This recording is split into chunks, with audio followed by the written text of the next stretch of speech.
ਲਓ ਜੀ ਦੋਸਤੋ ਫੀਅਟ 480 ਟਰੈਕਟਰ ਜੇ 1998 ਮਾਡਲ ਤੇ ਤੁਹਾਨੂੰ ਮੈਂ ਦਿਖਾਉਣ ਲੱਗਾ ਜੀ 98 ਮਾਡਲ ਦੇ ਲੋਹੇ ਦੇ ਅੰਦਰ ਔਰ ਅੱਜ ਦੇ ਜਿਹੜੇ ਟਰੈਕਟਰ ਆਉਂਦੇ ਉਹਨਾਂ ਵਿੱਚ ਕਿੰਨਾ ਫਰਕ ਪੈ ਗਿਆ ਵਾ।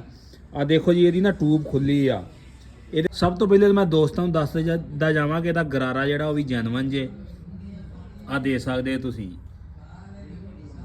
ਔਰ ਇਹਦੀ ਟੂਬ ਐਕਸਲ ਹਰ ਚੀਜ਼ ਇਹਦੀ ਜਿਹੜੀ ਜੈਨੂਇਨ ਆ ਇਹਦਾ ਐਕਸਲ ਪਿਆ ਜੇ। ਇਹਦੀ ਕੋਈ ਸੀਲ ਵਗੈਰਾ ਲੀਕ ਆ ਜਾਂ ਕੋਈ ਬੈਰਿੰਗ ਨੂੰ ਮਸਲਾ ਬਣਿਆ ਤੈਨੂੰ ਖੋਲਿਆ ਵਾ।